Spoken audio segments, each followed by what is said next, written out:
Hi, எல்லாரும் எப்படி இருக்கீங்க? நான் ரீசெண்டா என்னோட ஃப்ரெண்டோட வீட்டுக்கு போயிருந்தேன். அவங்க வீட்டுல 8th ஸ்டாண்டர்ட் படிக்கிற ஒரு பையன் இருக்கான். அவங்க வீட்டுல ஒரு நோட்டீஸ் போர்டு இருந்தது, நிறைய ஸ்டாரா இருந்தது. எனக்கு அதை பார்த்தோன்னே பயங்கர கியூரியாசிட்டி. நான் அந்த தம்பியை கூப்பிட்டு கேட்டேன், தம்பி இதெல்லாம் என்னப்பா அப்படின்னு கேட்டேன். அந்த தம்பி சொன்னாரு, இதெல்லாம் எங்க மம்மி எனக்கு கொடுக்குற ரிவார்டு அப்படின்னு. வெரி குட், எதுக்குள்ள ரிவார்டு வாங்கியிருக்கீங்க அப்படின்னு கேட்டா அந்த தம்பி சொன்னாரு, நான் காலையில எந்திரிச்சேன்னா ஒரு ஸ்டார் தருவாங்க, பிரஷ் பண்ணனா ஒரு ஸ்டார் தருவாங்க, மிச்சம் வைக்காம சாப்பிட்டனா ஒரு ஸ்டார் தருவாங்கன்னு சொன்னாரு. எல்லாமே ரொம்ப நல்ல விஷயம்தான். நம்மளும் நிறைய நேரத்துல அதை தான் பண்ணிக்கிட்டு இருக்கோம். ஆனா இந்த பாசிட்டிவ் ரீஇன்ஃபோர்ஸ்மெண்ட், ரிவார்ட்ஸ், இது எல்லாமே ஒரு 7 years வரைக்கும் ஓகே. ஆனா அதுவே ஹேபிட்டா மாறக்கூடாது. ஒரு ரிவார்டு கிடைச்சாதான் ஒரு வேலையை செய்வோன்ற நம்பிக்கைய ஒரு குழந்தையோட மனசுல பேரண்ட் ஆனவங்க எப்பொழுதுமே விதைக்க கூடாது.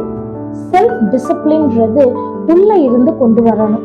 அத வீட்டுல இருக்கிறவங்க தான் பழக்கணும். ஸோ ஒவ்வொரு பேரண்ட்ஸும் வீட்டுல இருக்க குழந்தைகளுக்கு செல்ஃப் டிசிப்ளினை சொல்லி கொடுங்க.